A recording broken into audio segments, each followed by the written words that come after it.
Hi all, welcome to Freedom Pilates. My name is Kath and this is Saskia. This is part 2 of our Mastering the Side Over exercise. Last session we covered alignment of the spine in a supine footwork position. Now we're taking away the support and the feedback of the carriage laying on our back and we've come into a prone position. So Saskia now has to really bring awareness to those 3 points, the centre of the head, the space between the shoulder blades and the sacrum without the feedback from the carriage. We're going to get Saskia's on a really light spring here to begin with because we really just want this to be not so much about strengthening through her arms or strengthening through her shoulders, but really working on that feedback position. We've got the foot bar down and out of the way. We're going to work through a dart position. Her hands are on the platform extender. We've got her resting on the very base of her breastbone. I'm going to get you to push the carriage out slightly there so the arms are just straight out in front. And we really are going to ask Saskia just to work on finding the alignment, that lovely straight line position in this position. It's quite a different feedback when you haven't got the carriage behind you. So we're starting to think, and I've got a dowel here, to start to think, where is the centre of my head in space? Now, sometimes it can be helpful to go to the extremes here. So Saskia, let your head drop to the floor. Feel the sense that you now know that your head is nowhere near in line with the space between your shoulder blades. Then do the opposite. Look off to the horizon and feel that it is once again nowhere near in position with the space between the shoulder blades. Then let your eyes look down towards the spring, find length through the back of the neck and think, can I find that position where the back of the head is in line with the shoulder blades? Now, once again, it's really interesting here. When I put the dowel in line with that, I want your head down just a little bit lower. Yeah, it's quite interesting, isn't it? Without the feedback from this carriage, it's a lot harder to find.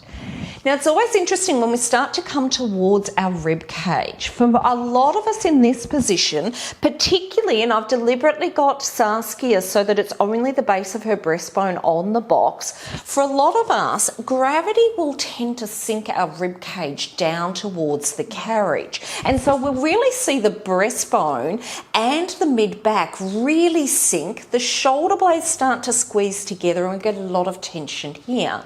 So Saskia, I'm going to ask you to breathe into the space between the shoulder blades, which is naturally going to give you this lovely sense of floating the rib cage away from the floor and naturally brings you back into that alignment. That looks lovely.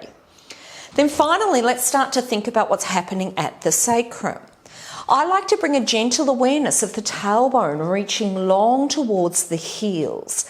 Once again here, by bringing that sensation here, we get to take away that sense of a sinking, sagging feeling. Do the opposite. Let go of that tension. Feel that the lower back, the belly is now sunk into the carriage. Everything is sagging. Come back to that tailbone reaching long. We've now got this lovely sense of alignment. Now, Saskia's probably cursing me right now. I'm guessing she's probably working quite hard. But we've got this lovely alignment here. We can do a little bit of shoulder shrugs here to see if we can maintain that alignment with some movement. Working on how far can we move the carriage without changing alignment. And this is always interesting. When I see this in the studio, for a lot of people, as we work through the shoulders, we start to see they will naturally start to lift into extension. So I want you to work in as much range as you can without feeling the breastbone and the chest lift away from the floor. Then if we really want to start working into a little bit more strength through the back of the body, allow the elbows to bend, bring the carriage all the way in. Let the hands come to rest beside the box. Check to see you've still got that lovely length. You will find the shoulder blades are a bit closer together here. I want you to slowly walk your fingers along the carriage back towards your feet. Slowly start to allow the hands to float up. Bring them in line with the hips. Take a moment here to find length. Now, once again, this really is about finding that alignment. For a lot of people, they'll become overactive through their lower back. They'll start to bring their chest up too high and they've lost that alignment with that with that sacrum. So think about breathing a little bit more air into the space between your shoulder blades. Yes, good, to find that length.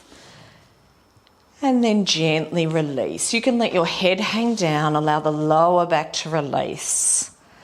Well done. Now it's really interesting with these exercises. These, particularly footwork, but then even dart, may look like it doesn't really relate to side over, but you'll be starting to see that this awareness of alignment of these 3 points is going to really start to give us awareness as we work towards our side over in the final part of this mastery series. We look forward to seeing you in that series, or part 3, in just a moment.